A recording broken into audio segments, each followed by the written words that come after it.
हरे कृष्ण कृष्ण कृष्ण हरे हरे, हरे राम राम राम।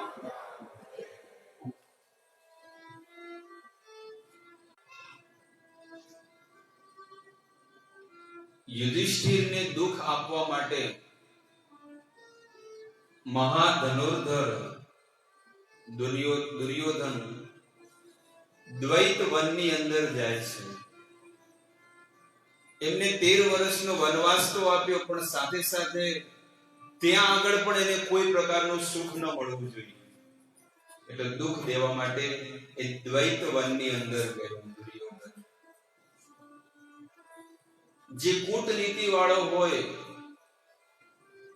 સંતનો સ્વભાવ હંમેશા, જે સંત હોય, જે ભક્ત હોય, એ હંમેશા બીજા જીવોને સુખી કરવાનો ભાવ રાખે હંમેશા. અને જે રાક્ષસ હોય ને, જે આસુરી વૃત્તિનો હોય, એ રાત દિવસ એવો જ વિચાર કરે કે મારા કર્મથી બીજાને દુઃખ કેવી રીતે મળે. બસ આ આપણી શું કહેવાય ઇંગ્લિશમાં ડેફિનેશન કે પરિભાષા ગુજરાતમાં કહેવાય. અને એનું વર્ણન 16મા અધ્યાયમાં પણ ભગવદ ગીતામાં ભગવાન કહે છે કે દો બુદ્ધ સર્ગો લોકે અસ્મિન. હે અર્જુન, આ લોકે એટલે કે આ લોકની અંદર 2 પ્રકારના વ્યક્તિઓ છે, એક આસુરી અને એક દેવતા. આસુરી કેવા છે કે જે મારી કથા ન સાંભળે, એકદમ ઘર આંગણે હોય તોય ન આવે,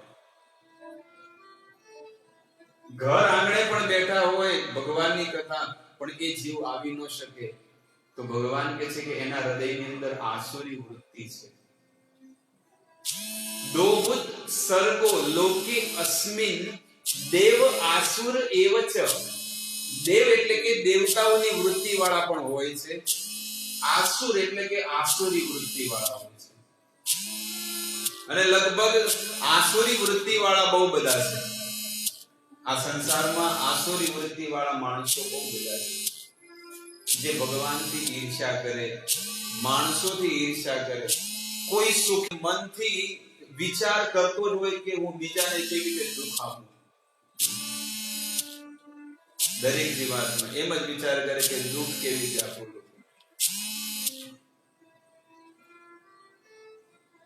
મન એટલું ખરાબ છે, અને આ ખરાબ મન ભગવાન કે મને આપો. આ સંસારમાં તમે લોકો જીવાત્મા શું કે સારામાં સારી વસ્તુ મને આપો, કોઈ એમ કે ખરાબ વસ્તુ મને આપો. પણ ત્રિભુવનના નાથ ભગવાન કહે છે કે હે અર્જુન, આ સંસારમાં જીવાત્માની પાસે સૌથી થર્ડ ક્લાસ જો વસ્તુ હોય ને તો એનું મન છે. સોનાની થાળીમાં જમાડું, મારે નથી જમવું. તમે મને હીરા માણેક મોતી બધી વસ્તુ આપો, એ પણ મારે નથી જોઈતું. તો શું કહે છે? તમારી પાસે જે સૌથી ખરાબમાં ખરાબ વસ્તુ હોય ને એ મારે જોઈએ છે, મારી પાસે તો કોઈ ખરાબ વસ્તુ નથી. ત્યારે ભગવાન કહે છે મન, તમારું મન કેવું છે? તમને સ્વર્ગમાં પણ લઈ જાય છે ને આ નરકમાં પણ લઈ જાય. ક્યારેક ક્યારેક સારા વિચારો આવે, ભગવાનનું નામ લેતો હોય, ભગવાનની કથા સાંભળે ને તો એને સારા વિચારો આવે, અને કોઈ એવી જગ્યાએ બેઠો હોય તો એને ખરાબ વિચારો આવે, તરત અંદર ખરાબ અંદર વાતાવરણ થઈ જાય. પેલું નહીં કહેતા કે વાતાવરણ ખરાબ થઈ ગયું છે વાવાઝોડા વાળું, એમ અંદર વાવાઝોડું થઈ જાય. માણસ શાંતિથી બેઠો હોય પણ અંદર કેવું થાય? એકદમ જોરદાર વાવાઝોડું આવી જાય, જેમ આપણે દ્વારકામાં આવ્યું હતું પોરબંદર, એવી રીતે અંદર બી વાવાઝોડા ચાલુ જ હોય, રાતે ઊંઘમાં પણ હોય. અને એ વાવાઝોડું એટલું ફાસ્ટ હોય ને, એ તમને થોડીક વારમાં એ જીવાત્માને નરકમાં પહોંચાડી દે, એવા કર્મ કરે. તો ભગવાન સંસારના જીવોને કહે છે કે આ મન જે છે સૌથી થર્ડ ક્લાસ વસ્તુ, એ તમે મારી સેવામાં લગાડી દો. હું એને સારું બનાવીશ, હું એને એકદમ એવું પ્યોરિફાઈ ને શુદ્ધ બનાવીશ ને કે તમે બી યાદ કરી જશો. એવી કોઈ મેડિકલમાં ટેબ્લેટ નથી, ગોળી નથી કે આમ ગોળી ગળો એટલે મન ચોખ્ખું થઈ જાય. આપણે તો પેલું 5 રૂપિયાનું આવે છે ને ટોયલેટ ક્લીનિંગ નું હાર્પેક, એક છોટા પેક, स्मॉल पैक नहीं कहता कि खाली एक बार लगाओगे तो बढ़िया क्लीनिंग हो जाएगा। तो આપણે એક કામ કરો, 5 રૂપિયાને પી જાઓ, આપણે પણ એક હાર પેક પી જાઓ તો ચોખ્ખું થશે ક્યારે નહીં। પણ એક જ વસ્તુ છે, ભગવાન કહે છે મારો સત્સંગ, મારી કથા, મારું નામ, મારા દર્શન અને મારો પ્રસાદ।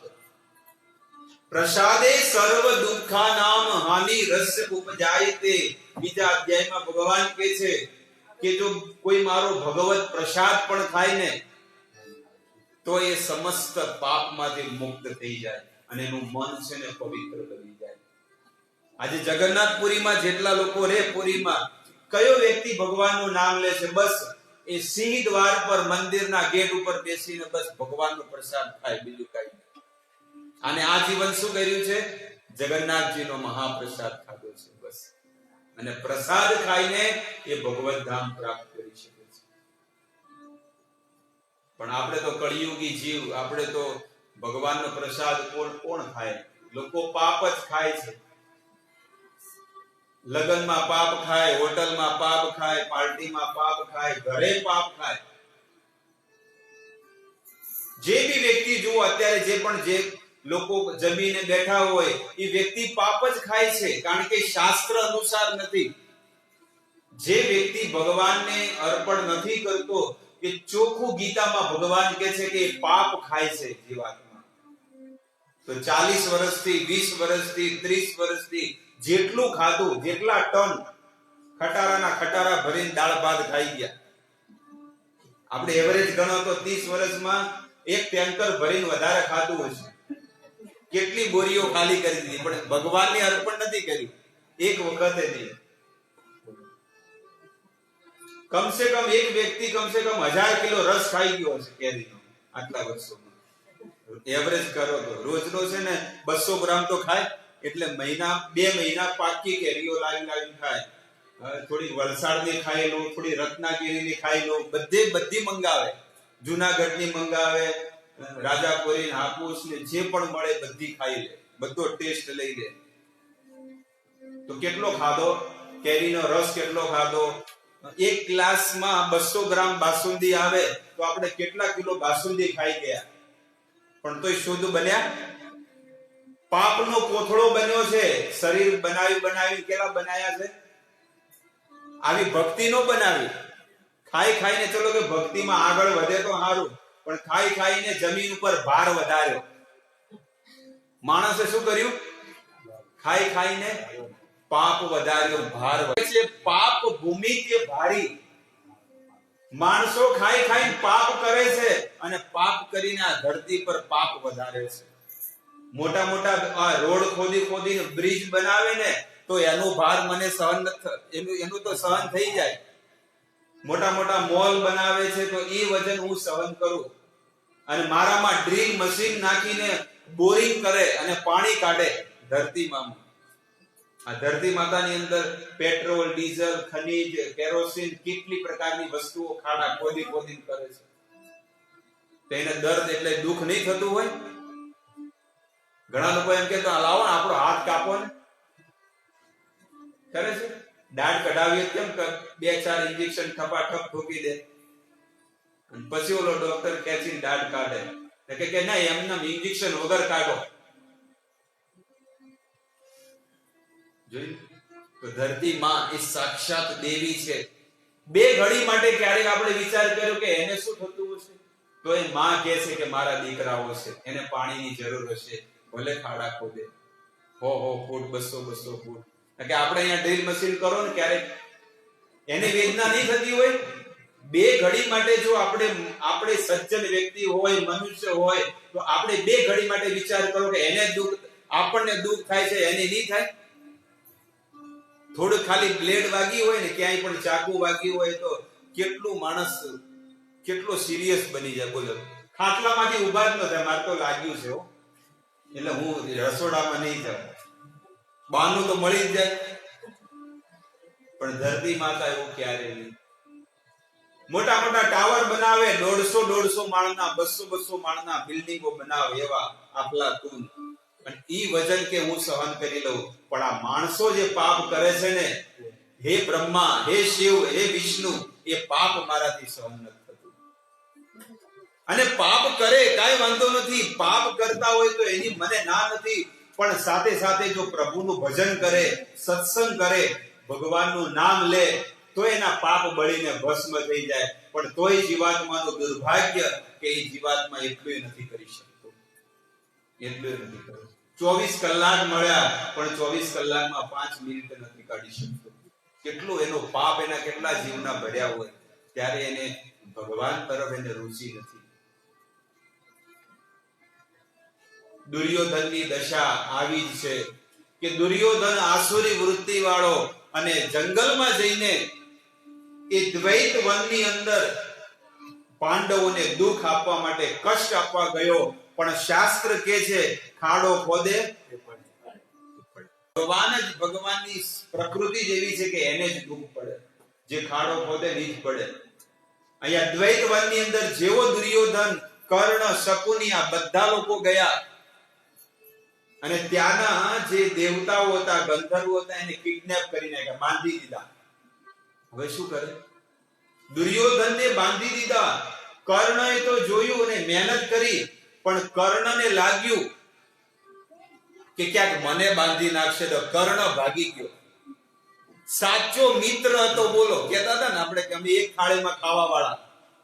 તને દુઃખ પડે ને,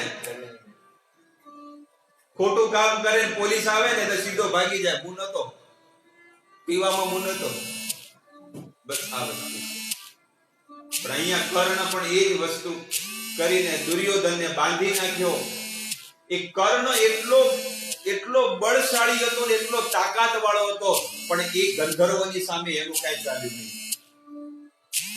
એટલો શક્તિશાળી વ્યક્તિ ગંધર્વોની આગળ કાંઈ નહીં ચાલ્યું. ભાગી ગયો તરત. એને કે છે એ ધર્મજ્ઞ પાંડવો એને છોડાવ્યા. કર્ણ તો ડરીને સીધો ભાગી ગયો ગંધર્વ. આમાં મારું નહીં ચાલે, હું એ મારો જીવ કોઈ દેશે. એટલે સાચી ઘડીએ, અંત ઘડીએ આપણા ઘરના હોય એ કોઈ કામમાં ન આવે. કોઈ એમ કે આ મારા કામમાં આવશે મમ્મી, પપ્પા ને પત્ની ને છોકરા ને દીકરી ને દીકરો, કોઈ કામમાં નહીં આવે. એક જ વસ્તુ કામમાં આવશે, ભજન કર્યું હશે તો કામમાં આવશે. બાર દેશ ગયા હોય, કાર્ડ લઈને ગયા હોય, મોટું એટીએમ કાર્ડ, પણ એટીએમ કાર્ડમાં પૈસા પડ્યા હોય તો તમને પૈસા આપે અમેરિકાની સરકાર, ને કે એમને ન આપે. એવી રીતે તમારામાં બેલેન્સ હોય ભક્તિનું તો તમને ત્યાં વૈકુંઠમાં રસ્તો આપે જવા માટે કે હા જાઓ ભાઈ, તમારું ભક્તિ પૂર્ણ છે. અને ભક્તિ નહીં હોય અને પાપ જ હશે તો નરકના દ્વાર ખુલ્લા છે. અને લગભગ કળિયુગના 2019 ના માણસો નરકના દ્વાર પહેલા ખોલી રહ્યા છે. કારણ કે જે આજુબાજુ વાળા કરતા હોય, સોસાયટી વાળા કરતા હોય, સમાજ વાળા કરતા હોય, ઘર વાળા કરતા હોય, સ્વાભાવિક છે બધા લોકો એ જ માર્ગે ચાલે. અને વેદોમાં પણ એ જ વસ્તુ લખ્યું છે, યદ યદ આચરતિ શ્રેષ્ઠ તત્તદ એવ ઇતરો જન. શું કે છે? જે મહાજનો, જે આપણા દાદા હોય, પરદાદા હોય, આપણાથી મોટા હોય, જેવું આચરણ કરે છોકરા એવું શીખે. ગીતામાં 3જા અધ્યાયમાં ભગવાન કહે છે, 11 નંબર શ્લોક, યદ યદ 21 નંબર શ્લોક છે, 3જો અધ્યાય. આચરતી શ્રેષ્ઠ એટલે કે આપણાથી શ્રેષ્ઠ હોય ને, જે માતા પિતા હોય, ગુરુ હોય, આપણા સમાજના મોરવી હોય, એ લોકો જેવું આચરણ કરે એ સમાજના નીચેના લોકો એવું વર્તન કરે. યદ યદ આચરતી શ્રેષ્ઠ તત્તદ એવ ઇતરો જન યદ પ્રમાણમ કુરુતે લોકસ્તદ અનુવર્તતે. તમે જેવું આચરણ કરશો એવું તમારા છોકરા કરશે. બાપા સિગરેટ પીવે અને પેલી શું કહેવાય, ટેબલ પર પડી હોય ને ઓલવવાની આવે ને, તો ઈ પડી હોય પછી આમ હોલવીને પછી અથવા તો સાઈડમાં મૂકી દે. અડધી સિગરેટ બળતી હોય અને બાપાને કદાચ ટોયલેટ લાગી હોય, કઈ મોબાઈલ માટે કઈ બહાર ગયા હોય, દીકરો રોજ જોવે કે બાપા રોજ સળગાવે છે, આમ કરી લાવ હું એ થોડું ચેક તો કરું. એ સિગરેટ તો હોલવાઈ ગઈ છે અને એની ઈચ્છા નથી, પણ જોવે છે. આવું નાનું બાળક હોય એ જોવે ત્યારે બાપા રોજ ખેંચે છે અંદર ધુમાડો, લાવ મેં થોડો ટેસ્ટ તો કરું. અને નાનો છોકરો છે ને આમ કરીને જોવે. પેલા તો પેલી શર્ટ મારે એટલે અંદર ધુમાડો જાય એટલે શું થાય, ખાંસી આવે જોરદાર. પણ તો કે ના ના ટેસ્ટ તો આવે છે. ભલે મોઢામાં વાસ મારતી હોય પણ તો એ છે ને ખેંચે, બે શર્ટ મારે, 3 મારે. પછી એને ખબર પડે કે હા આ રસ બાપા લે છે, આ રસને ચાખ્યો. એટલે ધ્રુવ ને પ્રહલાદે આ ભક્તિનો રસ ચાખ્યો અને અહીંયા બાપા ને દીકરાએ ચાખ્યો. કયો રસ ચાખ્યો? સિગરેટનો. સંસારના નાના નાના તુચ્છ પાપ કરવાના જે રસ છે એની અંદર સંસારના લોકો પડ્યા છે, પણ સાચો રસ છે ભક્તિનો છે, ભગવાનના નામનો છે. ઈ આપણને હજી સુધી અનુભવ કેમ નથી થતો? એનું કારણ ઈ છે કે આપણે બધાને રોગ લાગ્યો છે, ભવ રોગ. અને ભવ રોગમાં જે માણસ પડેલો હોય એને સત્સંગ ભક્તિમાં જરાય ઇન્ટરેસ્ટ નહીં હોય, રુચિ નહીં લાગે. ગમે કેટલા તમે કોઈને રુચિ નહીં લાગે, પણ એમ કીધું કે આ પાર્ટી છે, અમારા છોકરાનો બર્થડે છે, આવજો જમવા, તો એમાં રસ આવે ને ભાઈ. બાસુંદી મળશે, પાવભાજી મળશે, નૂડલ્સ મળશે, ભેળ મળશે, અલગ અલગ પ્રકારની ખાવાની વસ્તુઓ મળશે. તો એ શરીરનું સુખ છે ને, તો શરીરનું સુખ જ્યાં હશે ત્યાં લાઈન લાગશે, અને આત્માનું સુખ હશે ત્યાં ખાલી ખમ પડ્યું હશે.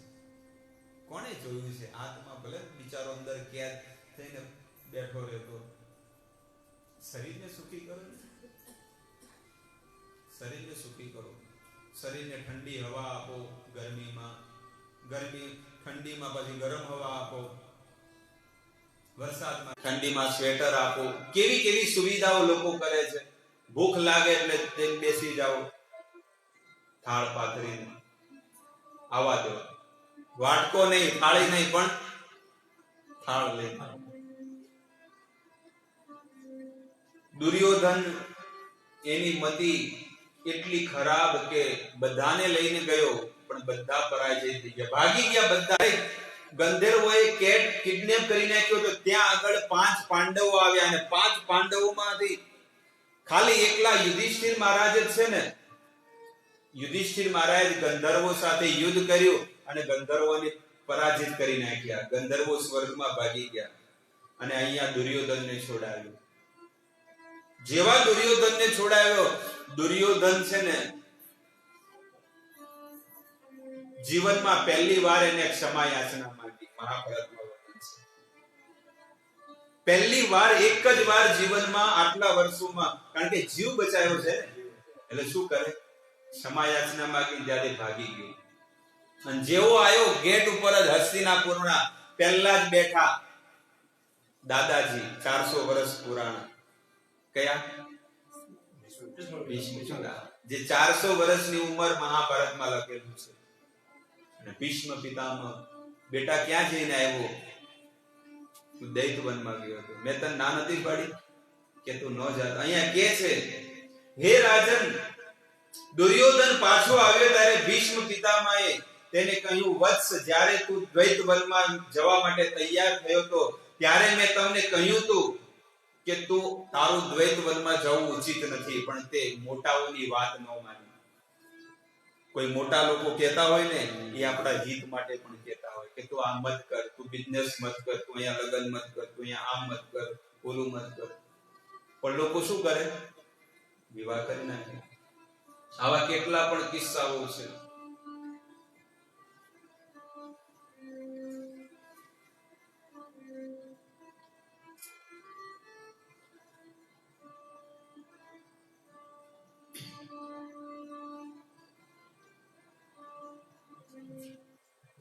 જન્મેજય આ વાત પૂછે છે અને વૈશંપાયનજી બોલે છે. વેદ વ્યાસજીના શિષ્ય, એનું નામ શું છે? વૈશંપાયનજી. અને એ જન્મેજયની કથા કરે છે. એમના વંશ પરંપરામાં જે થઈ ગયા, અર્જુનનો પુત્ર અભિમન્યુ, અભિમન્યુનો પુત્ર પરીક્ષિત, અને દાદાને આ બધી વાત પૂછે છે કે મારા દાદાઓએ શું શું પરાક્રમ કર્યા. ત્યારે અહીંયા આગળ વૈશંપાયન મુનિ કહે છે કે મહાધનુર્ધર કોણ હતો?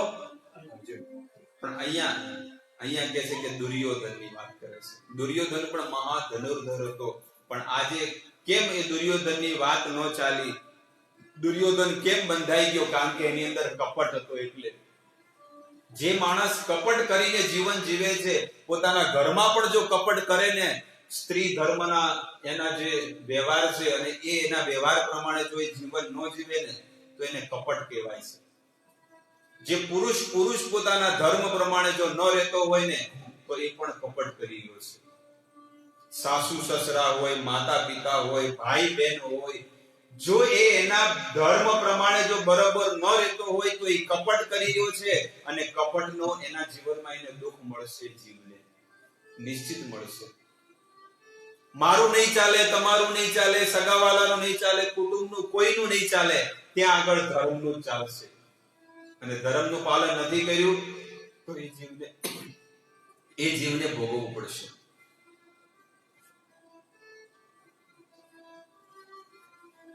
યુધિષ્ઠિર મહારાજે જ્યારે એમને છોડાવ્યા અને આ વાત ભીષ્મ પિતામહને ખબર પડી, તો દુર્યોધનને કહે છે, તું કહેતો હતો ને તારો મિત્ર કર્ણ કરતો હતો, તારા મિત્ર તો સીધો ભાગી ગયો, તને કોણે બચાવ્યો? યુધિષ્ઠિર મહારાજે તને બચાવ્યો છે. કેટલી શરમજનક વાત છે કે પહેલા તો તું આવું કુકર્મ કરવા ગયો અને ત્યાં જઈને તું બંધાઈ ગયો, અને ત્રીજી વસ્તુ કે તારા કોઈ મિત્રોએ તને સપોર્ટ ન આપ્યો, અને જેનું ખરાબ કરવા ગયો હતો ને, એ જ તારો સપોર્ટ એને તને આપ્યો. નકે એને કે લઈ જાવ એને બાંધીને સ્વર્ગમાં. નાનપણથી લોહી પીવે છે. એનું નામ છે ને સુયોધન હતું. મહાભારતમાં મેં વાંચ્યું, એનું નામ શું હતું? સુયોધન. એટલે કે સુંદર નીતિ વાળો. પણ એની નીતિ એટલી ખરાબ હતી ને, સુયોધનનું નામ શું પડી ગયું? દુર્યોધન. સુયોધન નામ પાડી તો નાનપણમાં, પણ એના કર્મ એવા હતા ને, એ નામ પડી ગયું. હા, સુયોધન નામ હતું. એનું નામ સુયોધન હતું, પણ એનું નામ શું થઈ ગયું? એના કર્મ જ એવા હતા એટલે દુર્યોધન થઈ ગયું. જે રીતે કુંતીનું નામ કૃષ્ણા છે. કુંતી મહારાણી દ્રૌપદીનું નામ શું છે? કૃષ્ણા છે. હકીકતમાં કૃષ્ણા પાડ્યું હતું, પણ દ્રૌપદી કેમ પડી? કારણ કે દ્રુપદ રાજાની દીકરી હતી એટલે નામ પડી ગયું દ્રૌપદી. જેવી રીતે કોઈ શિક્ષક હોય જોઈએ ને એટલે અમને વાત મળે. શિક્ષક હોય એટલે એને કે માસ્તર. શું કે? અને એની બૈરી કે માસ્ત્રોણી. બોલે ઈ કાઈ ન હોય પણ તો એને માસ્ત્રોણી કે બધા. કે માસ્ત્રોણી તો ગયા, પણ ઈ કેમ ભણેલી છે? તો હા અંગૂઠા સાફ છે, પણ તો કે માસ્ત્રોણી. એવી રીતે દ્રૌપદીનું નામ કૃષ્ણા પાડેલું નાનપણથી, પણ એનું નામ દ્રુપદ રાજાની દીકરી હતી એટલે દ્રૌપદી પડી. અને પાંડવોનું તો બધાનું નામ હતું, પણ તો પાંડુ રાજાના પુત્ર હતા એટલે પાંડવો કહેવાના. પાંડવ કે એટલે બધાને ખબર પડે. યુધિષ્ઠિર હોય તો થોડા કન્ફ્યુઝ થાય, પણ પાંડવ કીધું એટલે ફાઇનલ મહાભારત વાળા પાંડવ 5. તો અહીંયા દુર્યોધન, સુયોધન હતો પણ દુર્યોધન કૂટનીતિ વાળો થઈ ગયો. ભીષ્મ પિતામહ નાનપણથી એને બહુ શિક્ષા આપી કે સુધરી જાય, પણ નફટ હોય ને જીવનમાં ક્યારે ન સુધરે. જે માણસ નફટ હોય, નફટ ખબર પડે? એ નફટ એટલે કે એને કોઈ કદર ન હોય, કોઈ ઇજ્જત જ ન હોય, એને નફટ કહે. નફટ છે જવા દો, અને વાત કોઈનું ન સાંભળે. કોઈ એ પોતાની જળમતી પ્રમાણે જ ચાલે માણસ, એને કહેવાય નફટ, બોગો. પણ દેશી ભાષામાં શું કે આનો બોગો છે, બાતલ છે, ડફોળ છે. બસ આ આપણે પરિભાષા મેં તમને કહી દીધી. અને આવા ડફોળ માણસો લગભગ ઘણા ખરા પડ્યા છે કે શાસ્ત્ર પ્રમાણે, માતા પિતાના કહેવા પ્રમાણે, સમાજના કહેવા પ્રમાણે, કોઈના કહેવા પ્રમાણે ન ચાલે, પણ એવા ડફર લોકો હોય, એવા એના મિત્રો હોય, એની વાત પ્રમાણે ચાલે લોકો. અને પોતાનું જ ઘર, પોતાનો પરિવાર, કુટુંબ અને ધર્મ એ બધું નષ્ટ કરી દે છે. એવા મિત્રો મળી જાય કે ચલો આબુ રોડ કર, ચલો. પણ એ જોવે નહીં કે મારે કેવા મિત્રોની સાથે સંગતિ કરવી જોઈએ. પી ક્લાસ હોય, થર્ડ ક્લાસ હોય, ખોટું આચરણ વાળા હોય, બીજાનો શું કહેવાય માલ લઈને ઉઠી જવા વાળા હોય, એવા લોકોની સાથે તો એનું મોઢું ન જોવું જોઈએ. વેદ કહે છે કે એવા લોકોનું મોઢું જોવે તો પહેરા કપડે સ્નાન કરવું જોઈએ, અને એવા તો 70 દેખાતા હોય આપણને. આપણે જેવા ઘરમાંથી બહાર નીકળો તેવા 70 જણા મળતા હોય. જે જોવે એ બધા રોલબાજ જ હોય, જે જોવે બધા નોનવેજ ખાવા વાળા હોય. શું કરીએ હવે? દરેક જગ્યાએ આપણે કેમ કે શેર ભેળ મિશ્રિત થઈ ગયું છે. કળિયુગમાં હરેક વસ્તુમાં મિલાવટ આવી ગઈ છે, પણ એક જ વસ્તુમાં મિલાવટ નથી, અને એ છે ભગવાનના નામમાં. ભગવાનનું નામ એટલું પવિત્ર છે કે સતયુગમાં ધ્રુવ મહારાજને તારી દીધો, ત્રેતાયુગમાં આકારાને તારી દીધો, અને દ્વાપર યુગમાં તો બધાને તારી દીધા. સુદામાને, નરસિંહ મહેતાને કળિયુગમાં બધા અલગ અલગ યુગોમાં ભગવાનના નામને જેને જેને સ્વીકાર કર્યો બધા તરી ગયા, અને એમાં કોઈ મિલાવટ નથી. હવે તો બધી વસ્તુમાં મિલાવટ આવી ગઈ, હળદરમાં, મરચામાં, બધી જગ્યાએ ખાવા પીવાની બધી વસ્તુઓમાં મિલાવટ. માણસોમાં મિલાવટ આવી ગઈ. અંદરથી ખરાબ હોય, બહારથી કેવા? બહારથી ચોખ્ખા અને અંદરથી કેવા? એટલે મિલાવટ વાળી વસ્તુ છે કે નહીં? પણ ભગવાનનું નામ એક એવું છે ને આ કળિયુગની અંદર, એક મિલાવટ વગરનું છે, અને એ જો કોઈ લેશે ને તો એ ભવસાગરથી કરી જશે. એ લેશે ને એ ભવસાગરમાંથી કરી જશે. પણ એ લેવા દઉં તો ને કળિયુગ કે. કળિયુગ શું કે છે? એને લેવા જ નહીં દઉં. જો જેવો ભગવાન કે એ ભગવાનનું નામ લેવા જાય ને એને 70 પ્રકારના ટેન્શન એના મગજમાં નાખી દઉં. એ માણસ એટલો ફ્રસ્ટ્રેટ, એટલો કંટાળી ગયો હોય ને, એ ભજન કરવું કે સંસારની ભાવ એમ થાય માણસને. શું કરવું હવે? એક જ વસ્તુ કરવા જેવી છે, દુખાલય જગતમાં ભગવાનનું નામ જ લેવા જેવું છે, બીજું કાંઈ નહીં. બીજું કોઈ ટેન્શન લેવાની જરૂર નથી. એક જ વસ્તુ કરવાની છે, પ્રભુનું નામ. હરે કૃષ્ણ કૃષ્ણ કૃષ્ણ હરે હરે, હરે રામ રામ રામ.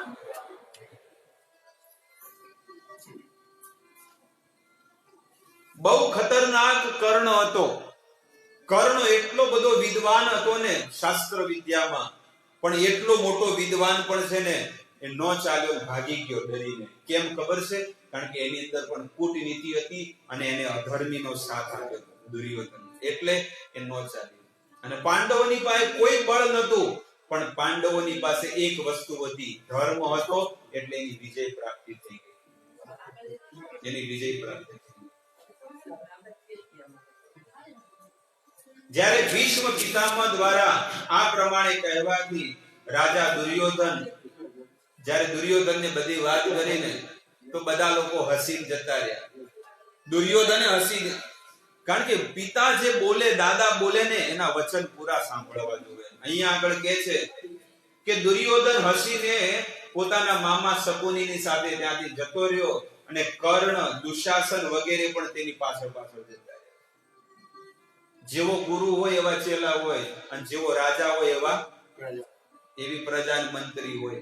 તો અહીંયા રાજા એટલે કે દુર્યોધન આગળ જાય, એના પાછળ પાછળ એના ચેલા બધા એવા જ, એની પાછળ પાછળ ચાલે. ચાલો આપણે ગુરુ જતા રહે, રાજા એટલે આપણે જતા રહે.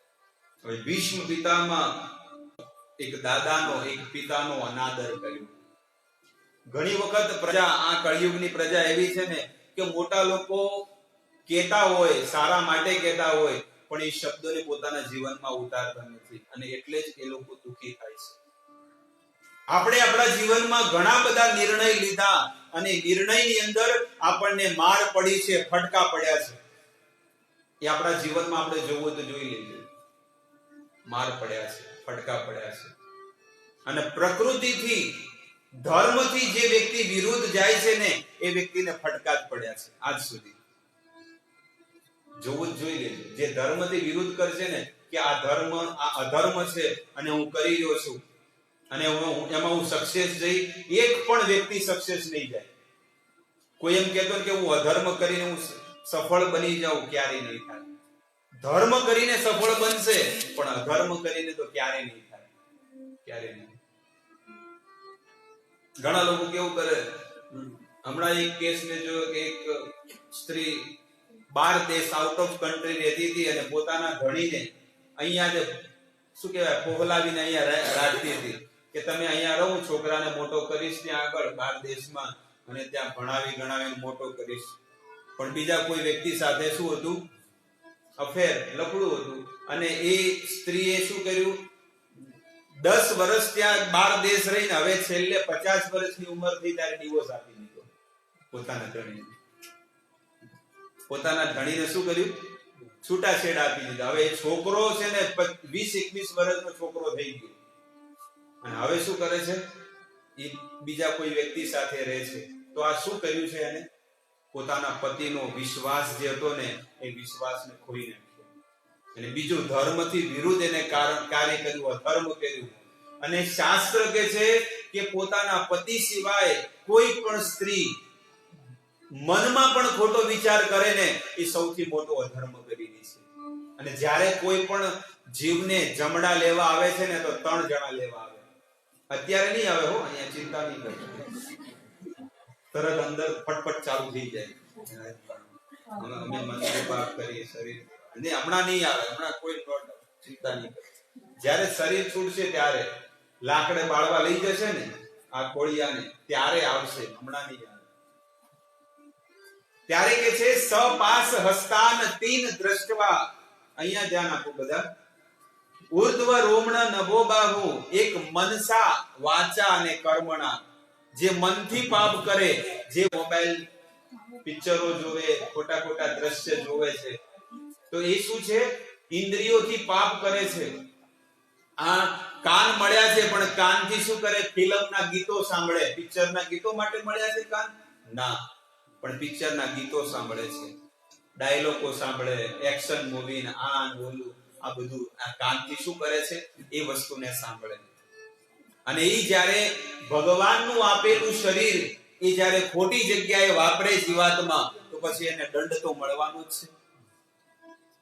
દંડ મળશે, નિશ્ચિત મળશે. પેલા ખબર છે, સરકારી નોકરી કરતા હોય કોઈ પણ વ્યક્તિ, ભલે એને 100 રૂપિયાનું ઘૂસ કહેવાય ને, દંડ એટલે શું કહેવાય? રિશ્વત. 100 રૂપિયાની ખાલી રિશ્વત લીધી છે પણ એની નોકરી જઈ શકે છે. 2-5 લાખ લીધી હોય તો વાત જવા દે, પણ 100 રૂપિયા પણ જો કોઈના લીધા અને પકડાઈ ગયા તો એના જે છે ને નોકરી એ સીલ લાગી જાય. બેંકમાં કરતા હોય, ટીચર હોય, હોસ્પિટલમાં હોય, એનું બધું લાયસન્સ પણ લઈ લેવામાં આવે છે. એને શું કર્યું? રિશ્વત લીધી. કેટલાની? 100 રૂપિયાની. પકડાઈ ગયો. તો એક સાધારણ આ સંસારમાં જો 100 રૂપિયાની પણ જો ભૂલ થતી હોય અને એમાં જો એનું આખા જીવનનું લાયસન્સ લઈ લેતા હોય તો ભગવાને નહીં માર્યો હોય દંડ? પરફેક્ટ એક એક વ્યક્તિની પાછળ ભગવાને બધી સુવિધા કરી છે. અને અત્યારે નહીં, જ્યારે આ કોળિયું છૂટશે ને ત્યારે એક એક ઘડીનો હિસાબ માંગશે. બસ અત્યારે જેમ જીવવું હોય જેમ જીવો, જેમ ટીવી જોવું હોય, પિક્ચર જોવું હોય, જેમ પણ કરવું કરો, પણ જે જે કર્મ કરીએ છીએ આપણે એ બધા લેખા જોખા એના થાય છે. બધું લખાય છે કે આ વ્યક્તિ, આ સ્ત્રી, આ પુરુષે, આ દીકરી, આ દીકરાએ, આ ઘરડા વ્યક્તિએ શું શું કર્મ કર્યા છે. લાવ બધું લખીએ, કારણ કે આવશે એટલે એને બતાવવું પડશે ને કે ભાઈ જો આ શું કર્યું છે તે, આ તારા કારનામા અહીંયા જમા છે બધા. તમને કેવી રીતે ખબર પડી? અમે તો ઓફિસમાં, રૂમમાં, હોલમાં, થિયેટરમાં, આમાં આ બધા ખોટા કામ કર્યા હતા. તમે ક્યાં જોવાયા હતા? તારું બધું શૂટિંગ ચાલતું હતું ને ફૂલ એચડી માં, એકદમ ફૂલ એચડી માં. એવું નહીં કે MP4 માં. એકદમ ઝૂમ કરીને પણ જોવો તો ફાટે નહીં પિક્ચર. અને આપણે મોબાઈલમાં પિક્ચર ફાટી જાય કદાચ, પણ ત્યાં આગળ જે શૂટિંગ કરે છે યમરાજજી એ પરફેક્ટ એક એક જીવાત્મા ઉતારે છે. 13 કેમેરા મૂકેલા છે અને બધાની પાછળ એ કેમેરા લાગેલા છે. હરેક વ્યક્તિની પાછળ જ્યાં જ્યાં જઈને ત્યાં કેમેરા પાછળ. આપણે કે બિંદાસ, વાંધો નહીં, જેમ જીવો જીવો ને. અહીંયા છે કાંઈ વાંધો નહીં, 12 દેશ જતા રહીશું આઉટ કન્ટ્રીમાં, પણ ત્યાંય કેમેરા છે. અમેરિકા, લંડન, જાપાન, ઓસ્ટ્રેલિયા, જ્યાં તમારે જવું હોય ત્યાં જાઓ, પણ ત્યાંય કેમેરા તો છે. સૂર્ય દેવતા ત્યાં પણ છે. સૂર્ય, અગ્નિ, ખમ એટલે કે આકાશ. સૂર્ય એટલે સૂર્ય દેવતા, ખમ એટલે કે આકાશ, અગ્નિ એટલે અગ્નિ દેવતા. નથી કહેતા કે અગ્નિના પવિત્ર સાક્ષીમાં આ ફેરા લઈ રહ્યા છીએ. તો આવી રીતે 13 કેમેરા આપણી પાછળ છે. આપણે જે કર્મ કરીએ છીએ ને એ બધું આપણું ત્યાં લખાય છે. એટલા માટે સાવધાન. પેલું નથી ઓલા ખોપડી દોરેલી આવે ને 420 કા ઝટકા, એ રીતે આપણને શાસ્ત્ર સાવધાન કરે છે. ભાઈ સાવધાન થઈ જાજો. જીવનમાં આગળ દુખી ન થવું હોય તો અત્યારથી ચેતી જાજો. ચેતરે મનવા ચેતી જાજો ભાઈ. એટલે અમે તો ચેતી ગયા. અમે તો ભાઈ હવે બસ સ્ટોપ થઈ ગયા. પાપ કરતા હતા પણ શું થઈ ગયું? પાપમાંથી હવે ધર્મમાં લાગી ગયા. બસ હવે પાપ નથી કરવા. અને સ્વીકાર કરીએ છીએ કે ભાઈ પાપ થાય છે. એવું નથી કે નથી થતા. કોઈ દૂધના ધોયેલા નથી. બધાથી પાપ થાય. પણ એ ભગવાન આગળ એને ક્ષમાયાચના માંગવી પડે. કોઈ થોડું કરે, કોઈ વધારે, કોઈ કઈ જાણતા કરે, કોઈ અજાણતા કરે. બસ ખબર ન હોય કોઈને. પણ જ્યારથી ખબર પડે ત્યારથી જીવન સારું જીવવું જોઈએ. અને સારું જીવન જીવવા જશો તો દુઃખ મળશે, અને પાપ રૂપી જીવન જીવવા જશો તો શરીરને સુખ મળશે. એટલે લોકો શું કરે છે કળિયુગમાં? 99% ભલે જે થવું એ થાય. અત્યારે તો સુખી છું.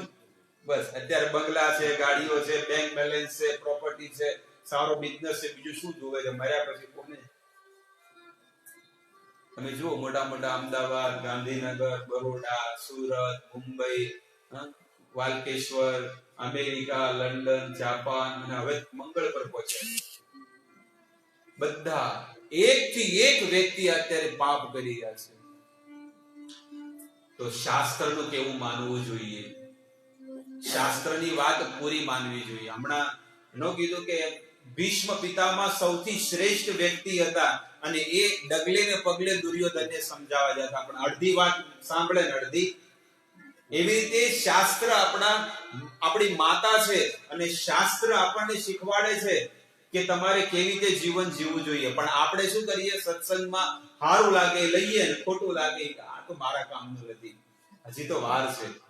હમણાં બધા આ બધું જીવનમાં ઉતારવા માંડી તો ભગત બની જઈ, અને મારે ભગત બનવું, થોડો સેટ થઈ જાવ, બધી રીતે સંસારમાં સેટ થઈએ પછી આગળ પછી વિચાર કરશું. મોઢામાં દાંત નહીં હોય, ખાટલામાં બેસી નહીં શકતા હોય, પછી આપણે ભજન કરશું. જ્યાં સુધી આ શરીરમાં તાકાત છે ત્યાં સુધી ભજન કરી લેવું જોઈએ. પછી નહીં થાય એટલું સમજી લેજો. અત્યારે આપણે એનર્જી છે. અત્યારે આપણે જો 20 વર્ષના, 25 વર્ષના, 30 વર્ષના છીએ, અને તમે કહો ભગવાનનું નામ લો તો આપણે કેટલા પ્રેમથી લઈશું. હરે કૃષ્ણ કૃષ્ણ કૃષ્ણ હરે હરે, હરે રામ રામ રામ. કેટલી સુંદર વાણીથી ભગવાન કે કોણ મને બોલાવે છે. કેટલી સુંદર મીઠી વાણી છે. અને એ જ પછી ઘરડા ડોશીમાને કીધું હોય કે તમે ભગવાનનું નામ લો. મોઢામાં દાંત ન હોય, પોખલી હોય, અને પછી એને કીધું ભગવાનનું નામ લો. હરે કૃષ્ણ કૃષ્ણ હરે હરે. શું મોઢામાં દાંત ન હોય ભલે સામે વાળાને ભરી નાખે વગર હોળીએ.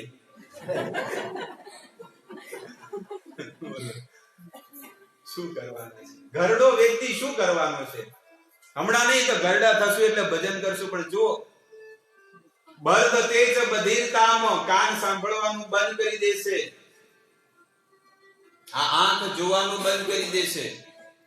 દૃષ્ટિ નશ્યતે બર્દતે ચ બધિરતામ, અને વાક્યમ શૃણોતિ નૈવ બાંધવા, અને તમે કઈ કહેશો ને તો બાંધવા એટલે કે તમારા જ ઘરના લોકો તમારી વાત નહીં સાંભળે. ભલે બક્યા કરતો ડોહો ડોશી જે એ તો રોજ આદત છે. એ સાંભળો છો, કઈ પાણી આપો, અરે મરી ગયા કે શું?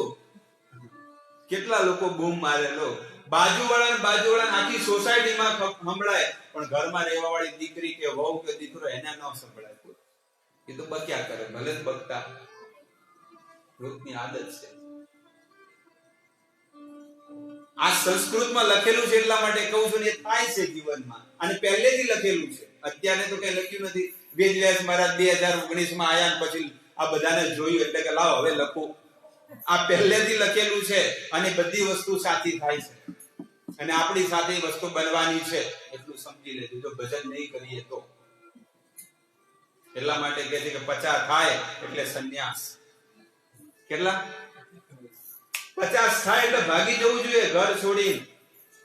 ઘરમાં કોઈ હંગરે નહીં. ઘરમાં બસ એમાં ઠુહા જ માર કરશે, બીજું કઈ નહીં કરે.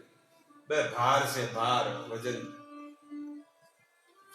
દુર્યોધન ગયો પણ ભીષ્મ પિતામહને પૂરી વાતે ન સાંભળી, પોતાના દાદાની પિતાની વાત. અને તેમના ગયા પછી ધૃતરાષ્ટ્ર મહારાજનો જે પુત્ર દુર્યોધન, જે કપટી હતો, બોલાવી અને કર્ણ, દુશાસન આ બધાને બોલાવીને કીધો કે હવે હું શું કરું. દુર્યોધનની પાસે બધી વસ્તુ હતી પણ કળા નહોતી કે કેવી રીતે જીતવું. હવે બતાવે છે.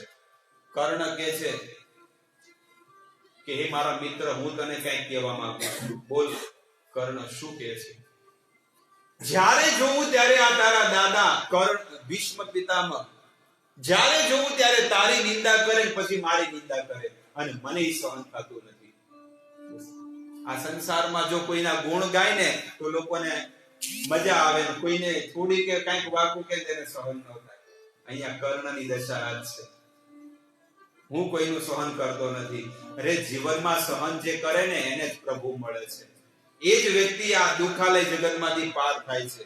અને એ વ્યક્તિ કે મારાથી સહન ન થતું તો હજી ઘણા જન્મો એને લેવા પડશે એ જીવને. ચરિત્ર વાંચો, ખાલી એક અડધો દિવસ સમય કાઢીને નરસિંહ મહેતાનું જીવનનું ચરિત્ર વાંચો, જલારામનું ચરિત્ર વાંચો. ખાલી જે મંદિરે જઈને ટંકોરીઓ વગાડવાથી કાઈ નહીં થાય. આપણો સ્વભાવ શું છે? મંદિરે ગયા, જય જલારામ બાપા, ટંકોરી વગાડી, બેઠા ને હાકરિયા ખાઈને બહાર આવી ગયા. આ નથી દર્શન. દર્શન કરવા હોય તો એને જીવન કેવી રીતે જીવવું એ સાંભળો, એના ગુણ, એને કેટલું સહન કર્યું છે. ત્યારે આખી દુનિયામાં એ સંત તરીકે પૂજાય છે. આપણે તો સિટીમાં મહેલામાંથી જતા હોય ને સોસાયટીમાં 50 જણા ગાળો બોલતા હોય. જવા દો ના બેનની વાત, જવા દો ના ભાઈની વાત. હવારમાં શું નામ લીધું? સવારમાં બીજું કોઈ મળ્યું નહીં તો આનું જ નામ લો છો. બસ આ વાત કરશે. પણ તમે ભજન એવું કરશો ને, તમારા ભજનથી તમારો પરિવાર, કુટુંબ, સમાજ, 33 કરોડ દેવતાઓ અને પિતરો તો નાચે છે, ડિસ્કો કરે કે અમારા કુળની અંદર એક ભગવાનનો શુદ્ધ ભક્ત બન્યો, અમારી 71 દેવી ગાયના. એવા ભક્ત બનો. કુળને ઉજળું કરો, તમારા ગામને ઉજળું કરો. ગામને છે ને, ગામને કલંક લગાવવા માટે તો કેટલાય લોકો કલંક લગાડી દીધો. કેટલી સ્ત્રીઓએ, કેટલી બહેનોએ, કેટલા ભાઈઓએ કલંક લગાડી દીધો. આપણે આપણા કાને સાંભળીએ છીએ, જોઈએ છીએ. શું કરીએ? થાય છે કે ન થતું? બોલો. પણ એવા વીર વ્યક્તિ તમારા ગામમાં, તમારા સમાજમાં, તમારા કુટુંબમાં કેવા વ્યક્તિ બન્યા? કોઈ વીર બન્યા હોય તો બતાવો કોઈ વ્યક્તિ કે આ વીર વ્યક્તિ અમારા કુળમાં. એક ક્યાંક રેરલી ક્યાંક એક વીર વ્યક્તિ બને. એક જ નીકળ્યા. કોણ? બાકી 700 ઘર હતા. ઈ જે હારો વ્યક્તિ હતો એને ટાંગો ખેંચવા માટે કેટલી મહેનત કરી, પણ ભગવાને ડગલે ને પગલે આવીને નરસિંહ મહેતાની મદદ કરી છે. ભગવાન કહે છે જે મારું ભજન કરે, ભક્તિ કરે, ભલે ને કષ્ટ પડે પણ ઈ જ્યાં સુધી મારા ચરણ નહીં છોડે, હું 24 કલાક હું એનો સાથ આપીશ અને સપોર્ટ આપીશ. આ છે ભગવાન. ભગવાન એને હેલ્પ કરે છે, મદદ કરે છે.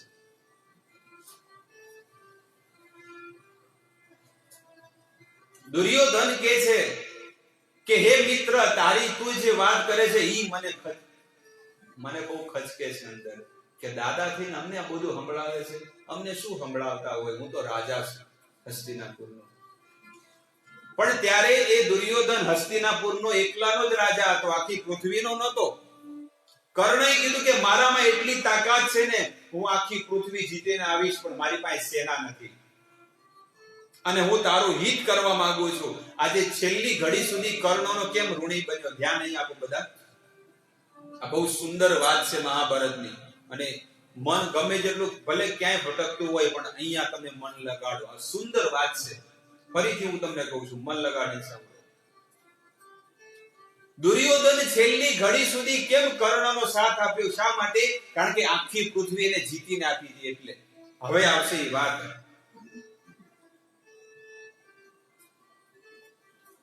એટલા માટે હે દુર્યોધન, મને સેવકો, સેના અને વાહનો આપીને દિગ્વિજય કરવાની આજ્ઞા આપો. તમારો વિજય અવશ્ય થશે. અને હું શસ્ત્રોના સોગંદ ખાઈને કહું છું, પ્રતિજ્ઞા લઉં છું કે આખી પૃથ્વી હું જીતીને આવીશ. ક્યારે ખબર છે?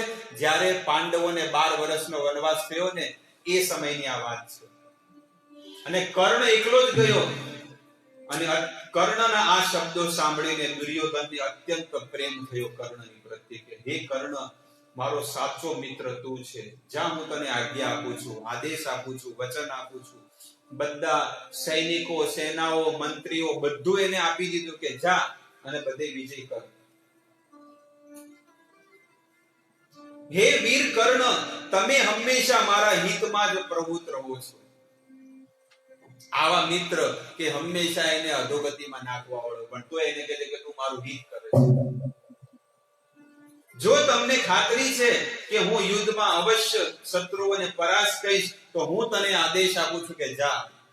સર્વપ્રથમ શું કહે છે? સર્વપ્રથમ તેણે શુભ મુહૂર્તમાં માંગલિક ગમે જેવા હતા, પણ કર્ણ બધાની અંદર એક નીતિ હતી કે કોઈ પણ કાર્ય કરવામાં જાવ તો સુંદર દ્રવ્યોથી સ્નાન કર્યું અને પછી દિગ્વિજય થવા માટે કૂચ કરી ગયો. તેમને તે વખતે બ્રાહ્મણોના આશીર્વાદ લીધા. સૌથી પહેલા કર્ણે શું કર્યું? બ્રાહ્મણોના આશીર્વાદ લીધા. હું આશીર્વાદ લેવાના? જે માતા પિતાના આશીર્વાદ લે, ગુરુના આશીર્વાદ લે, બ્રાહ્મણોના આશીર્વાદ લે, શાસ્ત્ર અને ભગવાનના આશીર્વાદ લે, એની જીવનમાં ક્યારેય પરાજય નથી થતી. એટલા માટે બધાના આશીર્વાદ લેવા બહુ જરૂરી છે. અને જ્યાં આગળ ભગવાન છે, એના ભક્તો છે, ત્યાં આગળ વિજય છે. આવું વેદોમાં લખેલું છે.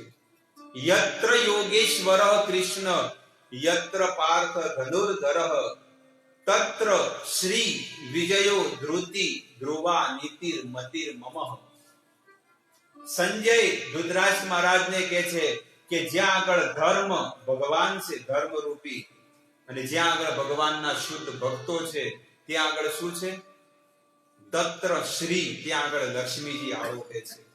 વિજયો, એ જગ્યા ઉપર વિજય છે.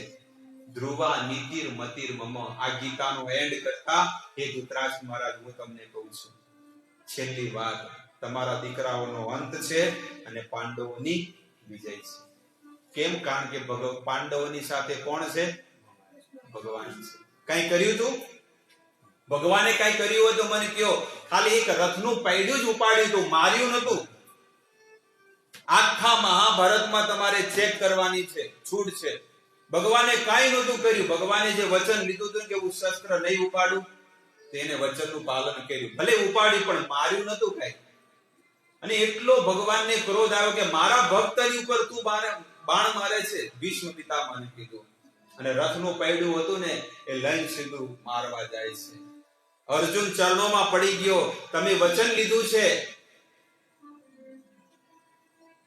તો ભગવાન કહે છે નમે ભક્ત્યા પ્રણશ્યતિ. મારા ભક્તની ઉપર જો કોઈ પ્રહાર કરે છે ને, એ મારાથી સહન નથી થતું. અર્જુન, તું મારો ભક્ત છે, તે આખું જીવન મને આપી દીધું છે, અને તારો કોઈ વાળ વાકો કરે તો મારાથી સહન ન થાય. મારા ભક્તોનો ક્યારે વાળ વાકો ન થવા દે. ભગવાન ડગલે ને પગલે ભક્તની રક્ષા કરે છે. પણ જે ભક્તને જેટલી શરણાગતિ હોય એ ભાવથી ભગવાન રક્ષા કરે.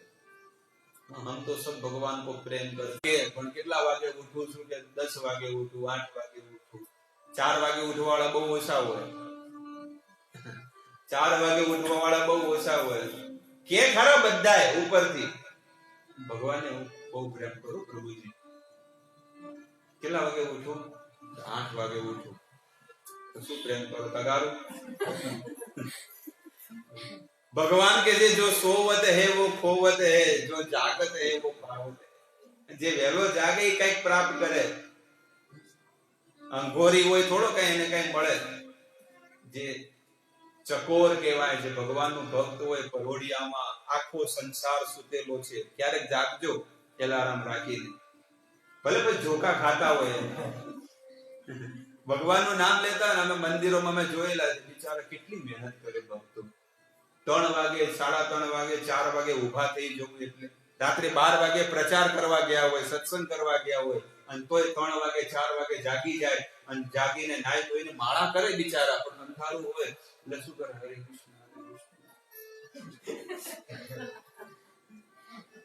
બાજુમાં આમ કરે ને હરે રામ, હરે રામ, રામ રામ. શું કરે? કેટલી મહેનત. ભગવાન પણ બેઠા બેઠા જોવે, ભગવાન પોતાના ઘરે કે કેટલી મને પ્રાપ્ત કરવાની ઈચ્છા છે. બોલો, ઊંઘ આવે છે પણ ઊંઘનો ત્યાગ કરીને મને ભજે છે, અને બીજા નાકોડા ઢળ 8 વાગે ઊંઘી. હવે એને લેવા આવે કે પેલા ભગતને લેવા આવે? બોલો, પેલા તો પછી જમણા મોકલે કે ન મોકલે? સપાસ હસ્તા નતી દ્રષ્ટવા ઉર્ધ્વ રોમના નભો બાહુ મનસા વાચા કર્મણા. આ 3 યમદૂત પકડીને લઈ જાય. પછી મનથી પાપ કરે, વાણીથી પાપ કરે, શરીરથી પાપ કરે. આ બધા લોકો એવા હતા, અને એવા લોકો પાપ કરે છે, અને એવા પાપીઓનો ક્યારે ઉદ્ધાર નહીં થાય. આ લોકો જેટલા પણ લોકો હોય 100% ઘરે આ હશે. આ શું છે? 100%. એમાં એ 99 મારે નથી કેવું, પણ આ હશે. અને આ ડાકણ છે. શું છે? આ ડાકણ છે. અને એ ડાકણની શું કહેવાય? એની હોચો, એની આ ડાકણ કેટલી, એની ચેનલો કેટલી છે ખબર છે? 200 ચેનલ, 300 ચેનલ, અને એક ચેનલ ઉપર અફલાતુન નરકમાં પહોંચાડવાના સીન મળશે, એક વસ્તુ ઉપર. અને લોકોને એ વસ્તુ ગમે. આજે લોકોને શાસ્ત્ર ઉપર આ વાતને ધ્યાન આપજો. બહુ સુંદર વાત છે. આજે લોકોને શાસ્ત્રની વાત કરો, કોઈને ગમતી નથી. સાધુ સંતોની વાત કરો, કોઈને ગમતી નથી.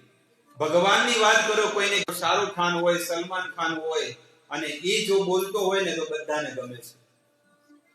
એ તમને એટલા માટે કહું છું કે જેને દારૂ પીધેલો છે, જેને પેટમાં માંસ ભરેલું છે, અને જે 24 કલાક પર સ્ત્રી ગમન કરતો હોય, 24 કલાક જુગાર રમતો હોય, અને ટીવીમાં બેઠો બેઠો જો ઈ બોલે ને તો એની વાણી બધા એક્સેપ્ટ કરે. ઈ જેવા કપડા પહેરે બધા કરે, જેવું આચરણ કરે, જેવા વાળ કપાવે એ બધા લોકો એ જ બધું એ જ વસ્તુ કરે.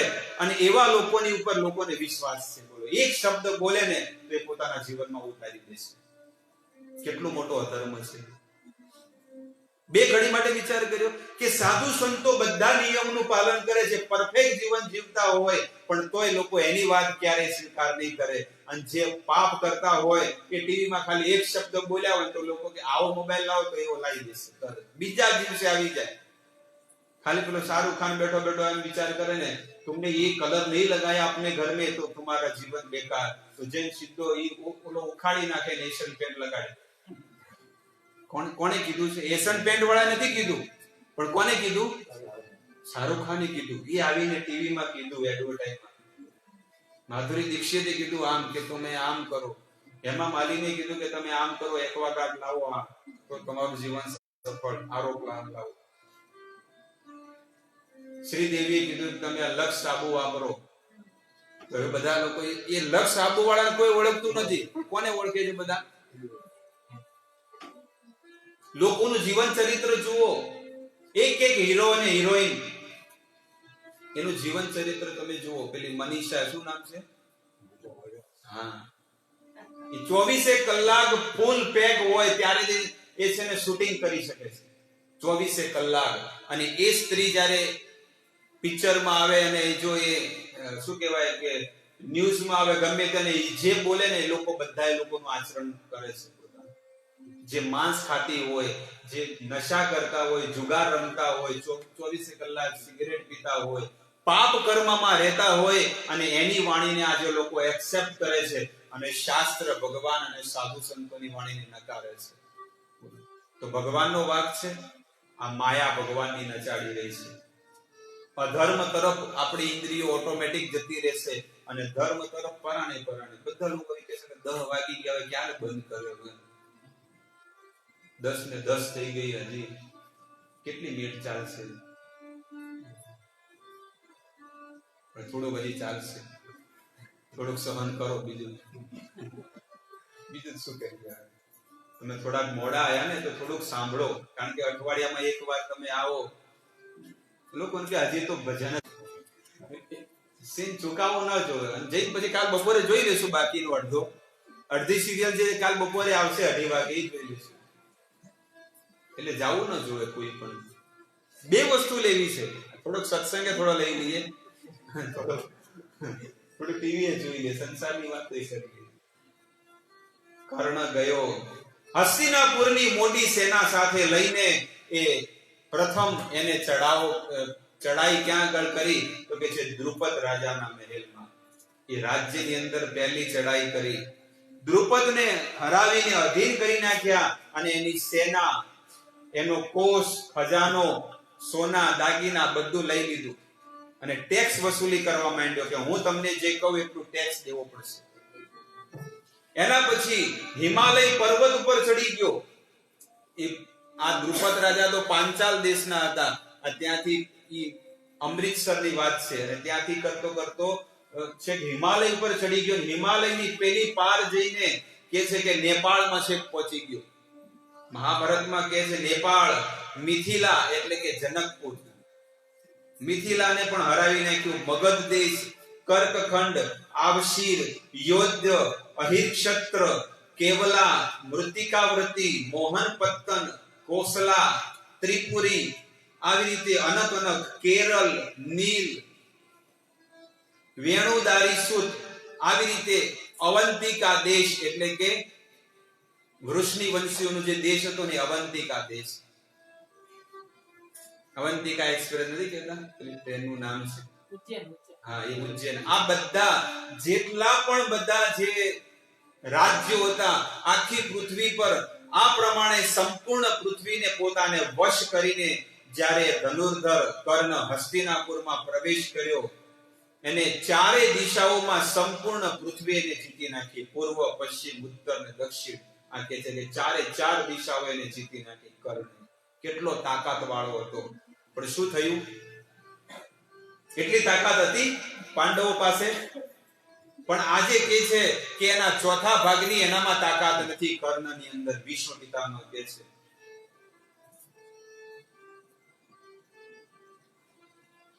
તે દુર્બુદ્ધિ સમયે તમે મહાત્મા પાંડવોને આ દુર્બુદ્ધિ સુતપુર પુત્ર પરાક્રમ તો જોયું હશે ને, કે પાંડવોએ છોડાવી નાખ્યું. અને આ કર્ણ તો એ ધનુર્વેદ, સુરવીરતા અથવા ધર્મમાં પાંડવોની તુલનામાં ચોથા ભાગે જેટલો ન આવે. આ ભીષ્મ પિતામહ કહે છે. એ કર્ણને તું શું સમજે છે? એના ચોથા ભાગે ન આવે, પણ તોય આટલો મોટો કર્ણ અમુક જ સમયની અંદર આખું બધું જીતી અને હસ્તિનાપુર આવ્યો. અને હસ્તિનાપુરમાં આવીને કીધું કે મેં બધાને અધીન કરી દીધા. દુર્યોધન તો ખુશ થઈ ગયો કે આખી પૃથ્વી જીતીને આવ્યો.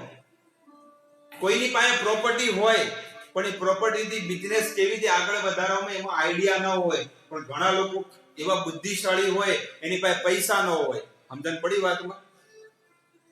કોઈની પાસે પૈસા હોય પણ બિઝનેસ કેવી રીતે કરવો એને આવડત ન હોય, ગતાગમ ન હોય. અને કોઈની પાસે બિઝનેસ કરવાની ગતાગમ હોય પણ પૈસો ન હોય.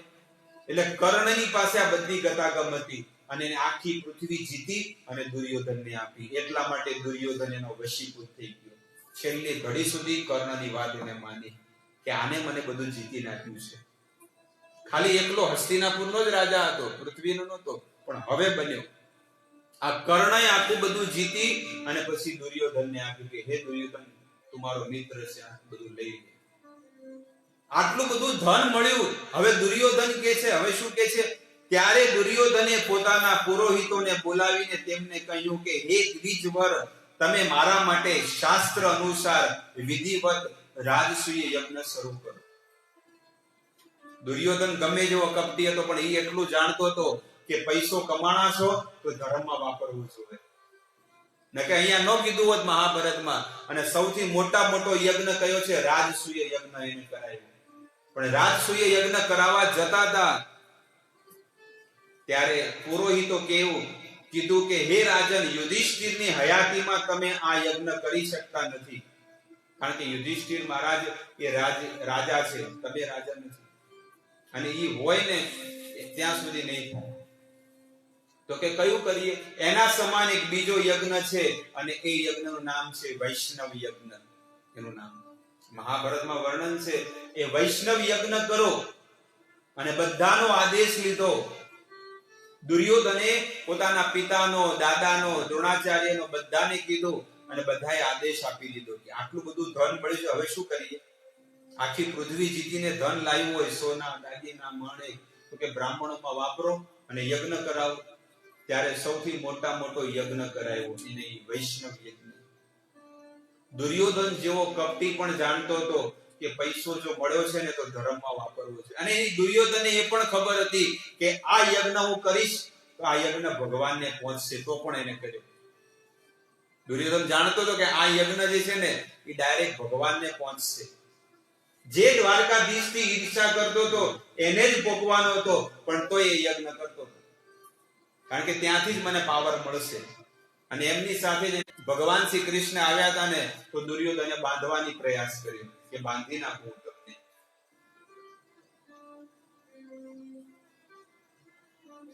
ધૃતરાષ્ટ્ર, વિદુર, ભીષ્મ, દ્રોણ, કૃપ, કર્ણ, શકુની અને ગાંધારી આ બધાએ પ્રસન્ન થઈ ગયા કે બેટા જીવનમાં પહેલું કામ તે સારું કર્યું છે, તારા જીવનમાં પહેલું કામ તે સારું કર્યું છે કે આટલો મોટો વૈષ્ણવ યજ્ઞ કરાયો.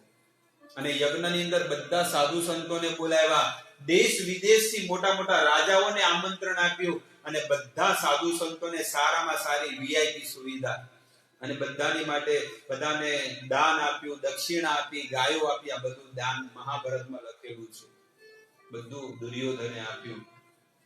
એટલા માટે ધન મળે તો એને ધર્મમાં વાપરવું જોઈએ, ભગવાનના કાર્યમાં વાપરવું જોઈએ. અને જો આપણે ધર્મમાં નહીં વાપરીએ તો એ ધન અધર્મમાં વપરાઈ જશે, ખોટી જગ્યાએ વપરાઈ જશે. એટલે ધનને સારી જગ્યાએ વાપરવું જોઈએ.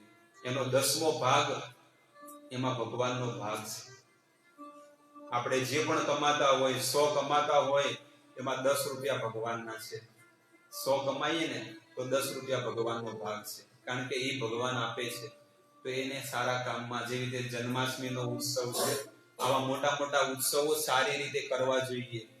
ભગવાનના ભક્તો આવે તો ભગવાનના, આપણે બધાનો અધિકાર બને છે કે આપણે પણ કંઈક પ્રસાદ લાવવો જોઈએ, કે આપણે પ્રસાદ લાવશું, ભગવાનને ભોગ લાગે અને બધા ભક્તો ખાય. હકીકતમાં આ આપણા જીવનમાં ઉત્સાહ લાવવા માટે હું તમને આ બધી વસ્તુ કહું છું કે આપણે પણ પ્રસાદનું વિતરણ કરવું જોઈએ. આપણા ઘરે સત્સંગ રાખવો જોઈએ કે આવતા શનિવારે અમારા ઘરે રાખજો, ને અમારા ઘરે અમે પણ સત્સંગનું આયોજન કરીશું, અને અમારા ઘરે ભગવાનના શ્લોક વંચાય, મહાભારત, ગીતા, ભગવાનના ભક્તો આવે, કીર્તન થાય, અને જે ઘરમાં ભગવાનના ભજન થાય, હજારો રૂપિયા ખર્ચો કરો ને તો આવું કાર્યક્રમ ન થાય. પણ અહીંયા વશીભૂત થઈને હું અહીંયા આવું છું. કોને? આ પરિવારને, આ માળી પરિવાર, સંદેશા પરિવાર કેટલા સુંદર ભજન કરે, ભક્તિ ભાવ. એમનો એક જ ભાવ છે કે અમારા વિસ્તારમાં આવો સત્સંગ થાય, અમારા ઘરે થાય, ભલે કોઈ કરે કે ન કરે, પણ અમારા ઘરે રાખજો. તો આપણે પણ એવો ઉત્સાહ રાખવો જોઈએ કે અમારા ઘરે પણ રાખો, અમે પણ સત્સંગ કરાવીશું. લોકો મોટા યજ્ઞ કરાવે, 20-20, 25-25, 50-50 હજાર રૂપિયા એની અંદર ખર્ચો થઈ જાય. બસ આટલું જ કરે છે. શું કરે છે? શાસ્ત્ર કે જે સૌથી મોટો યજ્ઞ ઈ છે કે ભગવાનની ગાથા જ્યાં ગવાતી હોય ને, આ સંસારમાં સૌથી મોટો યજ્ઞ થઈ ગયો છે. સૌથી મોટો યજ્ઞ એને કહેવાય. એટલા માટે આ પરિવારમાં, આ ઘરની અંદર સૌથી મોટો હવન થઈ રહ્યો છે. ભગવાનના ગુણ ગવાતા હોય. આ જ કથાઓ છે જે તમે ટીવીમાં જોતા હોય ને, આસ્થા ને એની ઉપર, પણ આવી કથા નહીં થતી હોય. બસ એ તો ખાલી ગીતો ગવાતા હોય, નાચતા હોય બધા. હજારો લોકો બેઠા હોય પણ કોઈનું જીવન પરિવર્તન ન થાય, કારણ કે જે કથા કરે છે રૂપિયા લઈને કરતો હોય. સમજણ પડી? શુદ્ધ કથા ન કરતો હોય. બસ એને એમ જ છે કે મને આટલા પૈસા મળે, એના માટે એ કરતા હોય, પ્રોફેશનલ. પણ ભગવાનનો જે ભક્તો હોય ને, એ જીવોના કલ્યાણ માટે કરતો હોય કે હું કથા કરું છું એવી રીતે જીવોનું કલ્યાણ થાય, એનું જીવન ભક્તિમય બને, એ ભક્તિમાં લાગે. અને કદાચ એ ધન આપે, એ ધનને પણ ભગવાનની સેવામાં લગાડશે, વૈષ્ણવ ભોજનમાં લગાડે, ભગવાનની સેવામાં લગાડે. જન્માષ્ટમી, રામનવમી, નરસિંહ ચતુર્દશી, રથયાત્રા જગન્નાથ ભગવાનની થાય, એવા કાર્યક્રમની અંદર એ ધનને લગાડે છે. એટલા માટે આપણા બધાનું કર્તવ્ય બને કે આપણે આપણા ઘરે પણ આવો સત્સંગ રાખવો જોઈએ. વિચાર કરજો આની ઉપર થોડો કે રાખવો કે ન રાખવો. વગર મહેનતે વગર ખર્ચે આપણા ઘરે લક્ષ્મી અને નારાયણ આવતા હોય પછી આપણે કેટલું મોટું દુર્ભાગ્ય. તમારા ઘરે ખાલી એક જણો ખાલી સત્યનારાયણની કથા કરવા આવતો હોય તો 11,000 લઈને જતો હોય એક દિવસનું. ક્યારેક તો વિચાર કરો, ભોવા બોલાવો ને, ભોવો ધૂણતો હોય ને તો મેલો 5100. 2 વાગે જતો રહે, 10 વાગે આવે એમ બધું કે પાથરો, ધોળી ચાદર ને દાણા લાવો, અગરબત્તીઓમાં ગોળ ગોળ કરીને પછી કે લાવો શું જોવે બોલો. મારો ગોગો જો બોલતો હોય તો દોડ લાવો, લે તાણે આ દોડ. ચોરું ડેરું બોલ્યું કે वो ઝાપડી આવી ઝાપડી. હા બોલ બોલ. હારું થાવું જોવે પંચો, હારું થાય હારું, 5100 મૂકી દે, હારું થાય. બસ ધનની માટે લોકો આ સંસારમાં ભૂખ્યા છે. સાચો વ્યક્તિ કોઈ નથી, પણ આપણને ઠગવા, આપણે ઠગાવાના જ છે. કારણ કે ધર્મનો પૈસો નહીં હોય તો ઠગાઈ થશે, અને ધર્મનો પૈસો હશે તો ધર્મમાં લાગશે. એટલું સમજી લો. આ દુર્યોધન ક્ષત્રિય હતો, એને યુદ્ધ કરી લીધું છે, કોઈની પાસે ઝૂંટવીને ધન નતું લીધું. એટલા માટે એનું ધન એને શેમાં ઉપયોગ કર્યો? યજ્ઞની અંદર. અને બહુ મોટા મોટા આયોજન કર્યા, અને આયોજનની અંદર આટલા મોટા ધાર્મિક હતો દુર્યોધન. ગમે તેવો, પણ એની નીતિ એવી ખરાબ હતી, એનું આચરણ એવું ખરાબ હતું, એટલા માટે છેલ્લે એનું મોત થયું. બાકી એ પણ ધર્મનું પાલન કરતો હતો. મર્યા પછી નરકમાં નતો ગયો. આપણી કેવી કન્ફર્મ ટિકિટ છે ત્યાંની જવાની. ઘણા લોકો નહીં કહેતા કે જવાનું છે જમ્મુ કાશ્મીર, ટિકિટ કન્ફર્મ છે કે નહીં, પછી વેટિંગ હશે તકલીફ થઈ જાય. એમ આપણે પછી આપણે જવાની ટિકિટ કેવી છે? કન્ફર્મ છે. તો એક ટિકિટ ને છે ને કેન્સલ કરાવો, અને ટિકિટ વૈકુંઠની પડાવો ટિકિટ. અને એના ટિકિટ વૈકુંઠની ટિકિટ લેવા માટે આવા સત્સંગોનો લાભ લેવો જોઈએ. ભગવાનનું રોજ અડધો કલાક, 10 મિનિટ, 15 મિનિટ નામ લેવું જોઈએ પ્રભુનું. કેટલા લોકો લે છે ભગવાનનું નામ? ભગવાનનું નામ કેટલા લોકો લે છે? આંગળી ઊંચી કરે બધા. સારું, બહુ સરસ. કાલે 11 હતી, કેટલા લોકોએ કરી? આંગળી ઊંચી કરો. ન કરી તો સમજી લેજો. આ બેન આંગળી ઊંચી ના કરી, નહીં કરી. કેમ નહીં કરતા? આધા વગર નહીં ચાલતું ને? દંડા વગર, યમરાજજીના દંડા વગર કઈ નહીં ચાલે. ત્યાં પેલું કે છે કે જમના દરબારે તારું જોર નહીં ચાલે, પલ પલ ના લેખા ત્યાં તો માનસ. ગમે તેવો હોય, જો વ્યક્તિ બીમાર છે અને એ ન કરે તો એને પાપ નથી લાગતું, પણ શરીર સ્વસ્થ હોય અને જીભને જો કોઈ તૃપ્ત કરવા માટે જો 11 ન કરતો હોય તો ગરુડ પુરાણમાં લખેલું છે ક્લિયર કટ. હું તમને બતાવી દઈશ કયા પેજ ઉપર કયા અધ્યાયમાં શું લખ્યું છે, તમારી સામે હું તમને કહું છું. અને ગૌ માંસ ખાવાનું પાપ લાગે છે જીવને, જે 11 ને દિવસે અનાજ ખાતો હોય, રોટલા શાક ને દાળ ભાત. એટલે ગૌ માંસ નું પાપ એના માથા ઉપર ચડે, અને ગૌ માંસ ખાય એટલે કેટલું પાપ લાગે. એટલે 11 ને દિવસે ભલા થઈને જો સુખી થવું હોય અને નરકમાં ન જવું, દુખી થવું હોય, પછી બીજું શું કરે? બધા નિયમો બનાવેલા, બંધનમાં રાખેલા છે ભગવાને. હા, તમે આવું કરશો તો તમને આ મળશે, ને આ કરશો તો આ મળશે. ચોઈસ આપણે છે કે આપણે શું કરવાનું. સદગતિ કરવી હોય તો કઈક તપસ્યા કરવી પડશે, તપવું પડશે. પણ આપણે શું છે કે જેવું જીવન ભગવાન તમે ભગવાન એ તો જ્યાં લઈ જાય ત્યાં જશું. લોકોને કહ્યું કે તમારે મર્યા પછી ક્યાં જવું છે? એ તો જ્યાં લઈ જશે ત્યાં જશું. તો નરકમાં જવું ના, જવું નથી, પણ હવે લઈ જાય તો પછી જવું પડશે. શું કરીએ? લોકો ત્યાં સુધી આવું કે બોલો ડોક્ટર સાહેબ બધા અમે પૂછે તમારે ક્યાં જવું બા? એટલે કે જ્યાં લઈ જાય ત્યાં જશું. તમારે નરકમાં જવું કે ના? તો લઈ જશે તો શું કરે? લઈ જવું તો લઈ જશે તો પછી જવું જ પડશે ને. લઈ જશે જવું પડશે. તો તમને ડર લાગે કે મેં બધું શાસ્ત્રમાં લખ્યું, તમે એનું પાલન ન કર્યું, હવે ભોગવો તમે. સરકારના બધા નિયમો છે. રેલવેમાં તમે ટિકિટ વગર જાઓ તો રેલવે વાળો ટીસી નથી કહેતો. એટલે ઘણી બહેનો ઘણા ભાઈઓ કે મને તો ખબર જ નથી.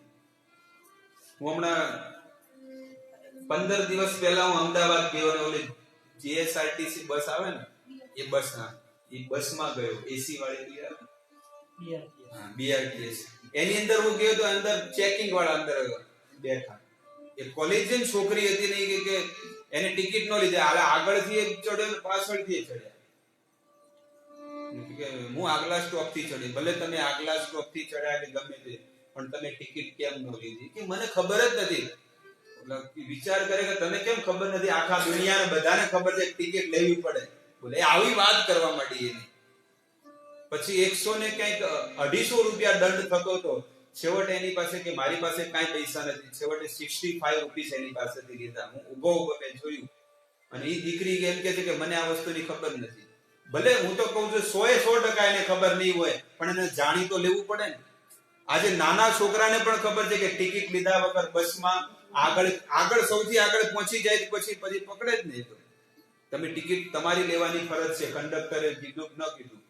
એવી રીતે આપણે મનુષ્યનો અવતાર લીધો.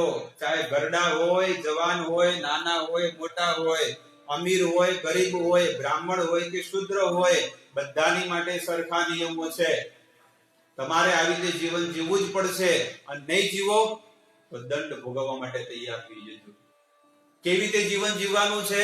સવારમાં ઉઠીને 15 મિનિટ ભગવાનનું નામ લેવાનું છે. બસ સવારમાં ઉઠીને કૂતરાને, ગાયને, ચકલાને દાણા કે રોટલો દેવાનો, ઘાસ પૂરો દેવાનો.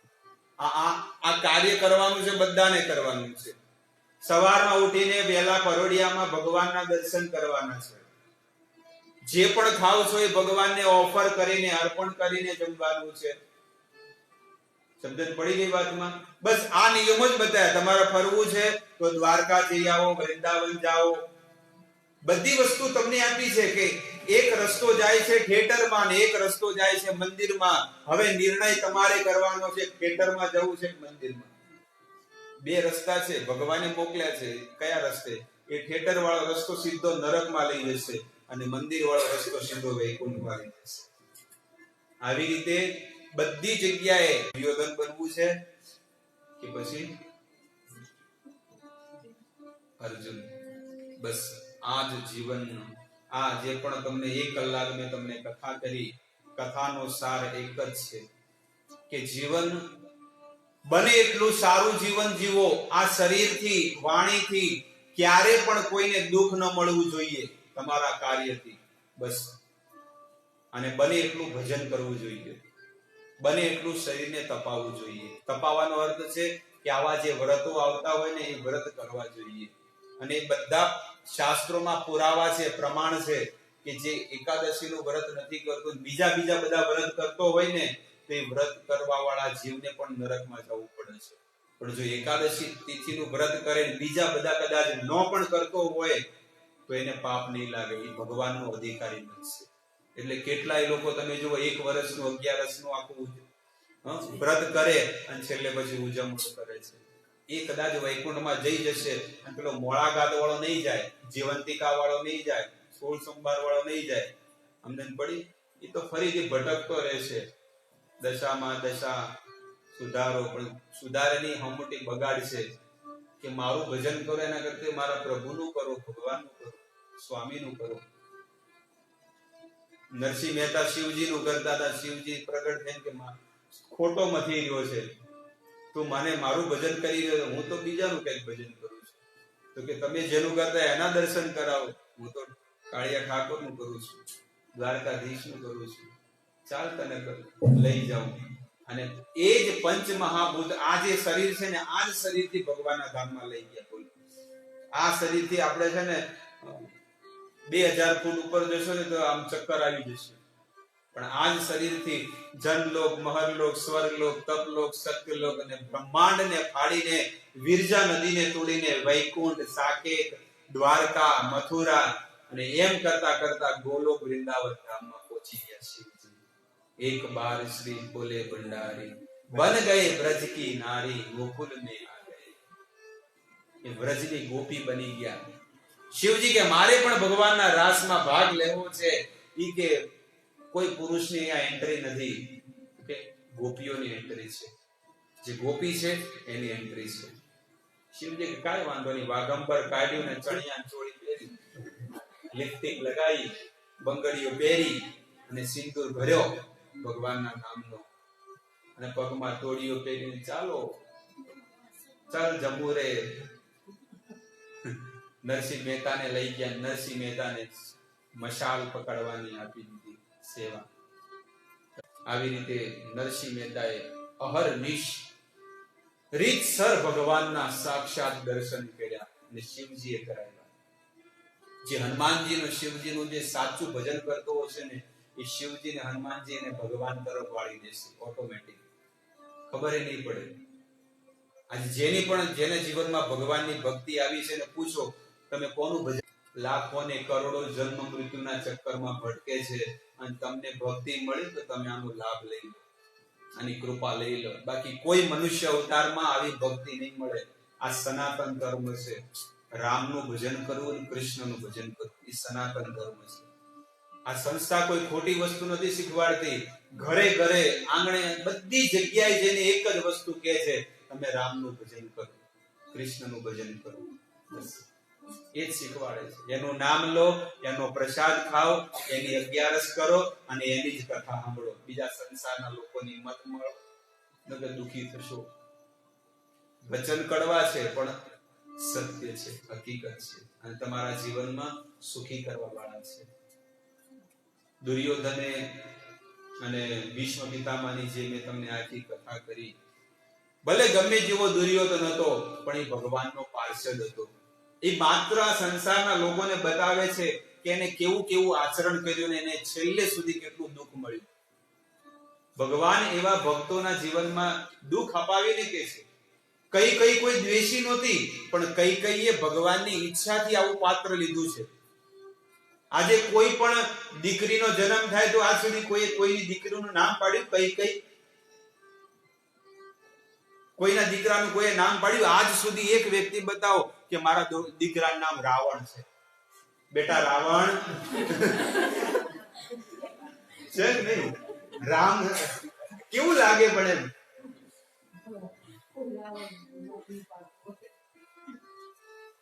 કેમ નથી પાડતા ખબર છે? કારણ કે દરેકને ઈચ્છા છે કે મારો દીકરો રામ જેવા બને. પોતે રાવણ જેવો જ હોય, પણ દીકરાને કેવા બનાવે છે? પહેલા દશરથ બનો તો રામ જેવા દીકરા બને. રાવણ જેવી વૃત્તિ ભરી હોય અંદર હૃદયમાં, કૂટીને ઝેર ભર્યું હોય આમ. અને એવું ઝેર ખાય, પેલો સાપ તો ડંખ મારે પણ આ તો ખાલી બોલે તો સામે વાળો મરી જાય. સાપ તો ખાલી ડંખ મારે આમ ત્યારે માણસ મરે, અને આ તો માણસ ખાલી જોવે ને સામે ખૂબ દોષિત દોહો, જોતાની સાથે જ પેલો માણસ બિચારો બેભાન થઈ જાય. એવો તો લોકોનો વ્યવહાર છે. હવે આવા લોકોને કેવી રીતે સુધારવા? ભગવાન આવે તો સુધરે એમ નથી આ પ્રજા. એટલે ભગવાન કે જે સુધર્યા, આમાંથી ચારણી મારું જે સુધર્યા, ખરી જે નીચે પડે અને જે માલ વધે વૈકુંઠમાં આવે. બીજા બધા ભલે આ સંસારમાં પડ્યા રહેતા, જેને અહીંયા જ રહેવાની ઈચ્છા ભલે રહેતા, દિશામાં બટાકા ખાય ભલે ફૂલતા, બરોબર. પણ જેને મારું ભજન કરવું હોય, જેને તપવું હોય, ભલે 11 ના દાડે બટાકાની ભાજી ફૂલ ખાજો, અનાજ મત ખાજો, પણ આટલું કરશો ને તોય તરી જશો ભગવાનના ધામમાં. એટલા માટે ભગવાનના આદેશોનું પાલન કરવું એકદમ સરળ છે, કાંઈ બદલવાનું નથી. તમારા જીવનમાં તમે જે કર્મ કરો છો એ જે સંસારનું નામ લો છો તો ભગવાનનું નામ લો. ખબર પડી? સંસારનું નામ તો કેટલાય લોકો નથી લેતા. કોઈ બીને તમે જુઓ 4 વાગે ઉઠે, બગા ખાઈને એટલે સીધા બાજુ વાળા પાસે બે ઓટલા જાય. કોઈ કોમ નતું તો લાય બેહી ગઈ. હવે શું કરો? હવે સંસારની ભંડી કૂટો. ચાલો ફલોણાની વહુનું, ફલોણાના બાપાનું, ફલોણાના છોકરાનું ચાલુ કરો. હવે પેલા તો વાલ્મીકીએ કે રામાયણ લખી, આપણે કઈ બીજાનો ચોપડો ચાલુ કરો અને બધાનું ચાલુ. કોઈ બીને કીધું હોય, આટલી બહેનો ભાઈઓ બેઠો હોય કે ભાઈ રામાયણના શ્લોક આવડે, ચોપાઈ આવડે છે કે ના, ગીતાના શ્લોક આવડે કે ના, પણ ફલાણાના છોકરાની વાત, એનો બધો ચિપકો પડ્યો છે, રેકોર્ડ આખો બધો. નાનપણથી લઈને અત્યાર સુધી શું શું કર્મ કર્યા બધું મારા પર રેકોર્ડ કરેલું છે. એ બધી વસ્તુ યાદ રહે પણ ગીતાનો એક કે શ્લોક યાદ ન હોય. કોઈ બી કીધું કે કયા વનમાં આ દુર્યોધન ગયો હતો, હમણાં પૂછો કોઈ બી. મારે નથી, મારે તો આગળના પેજમાં જતું રહ્યું છે. હું તો આ તો ખાલી જોવાનો પ્રયાસ કરું છું. દ્વૈત વનની અંદર આ દુર્યોધન, જેને મનથી સાંભળી હોય એને ઉતરી છે કથા, જે ન સાંભળી હોય એ તો ગયા. આવું આપણું શ્રવણ છે કે કલાક પહેલા શું સાંભળ્યું કોઈને યાદ નથી.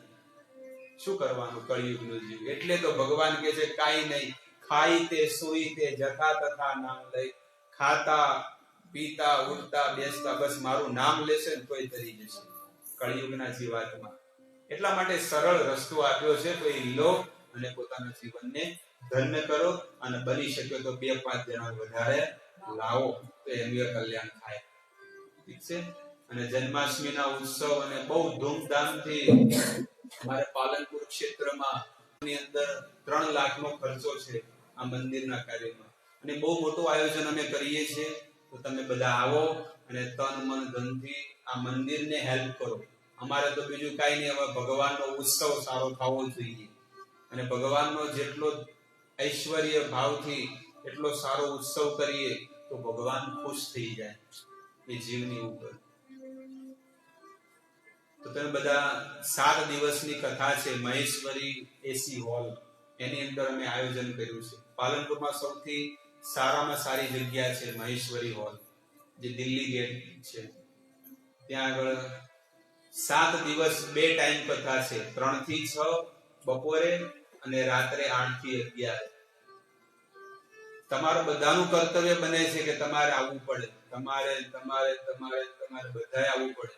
કારણ કે અહીંયા હું આવું છું એટલે દૂરથી, તો તમારું કર્તવ્ય ન બને કે તમારી કથામાં આવવું પડે કે ન આવવું પડે.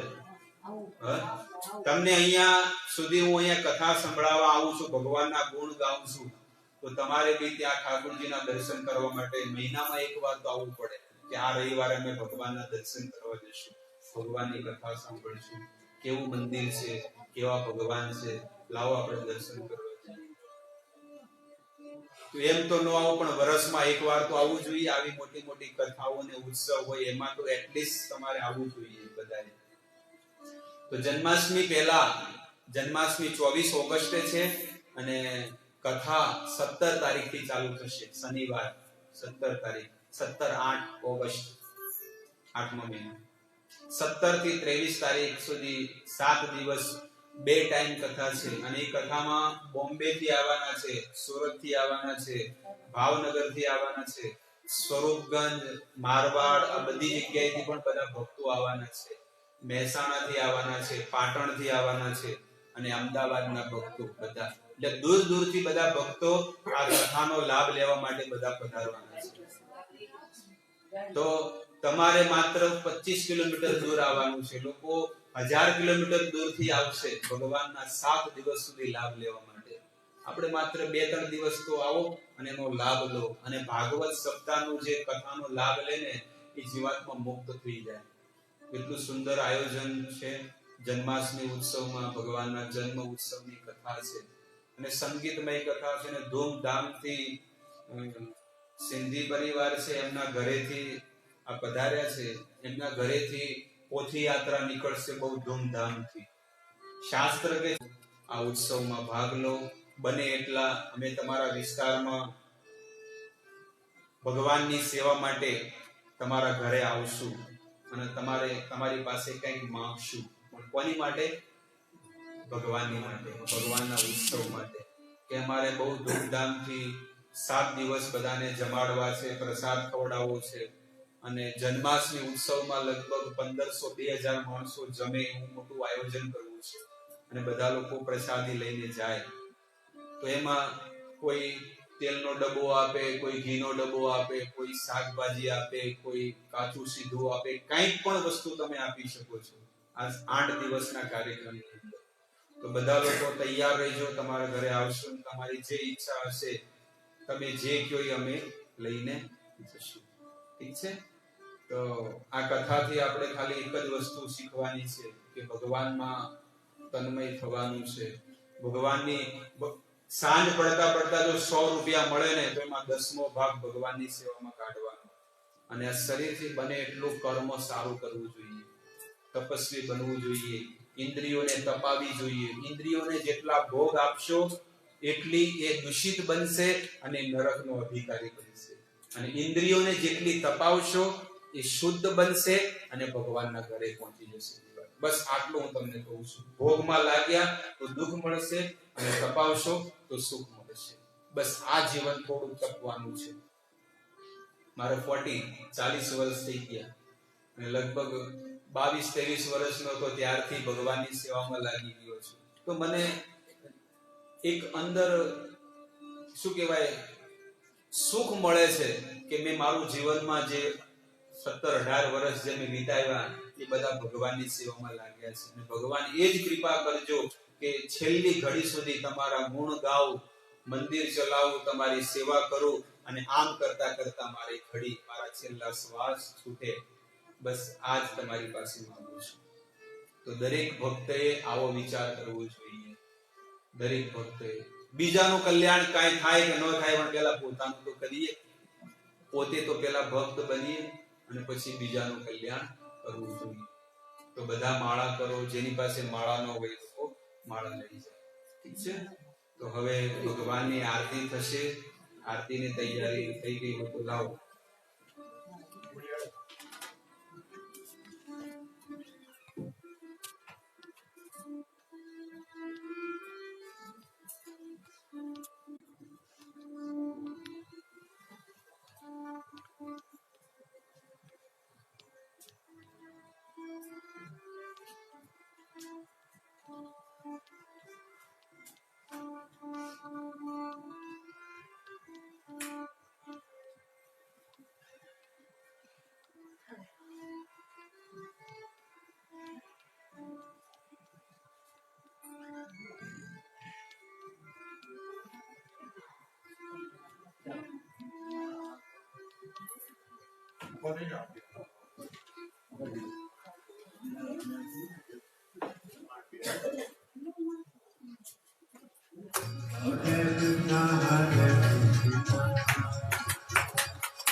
Hare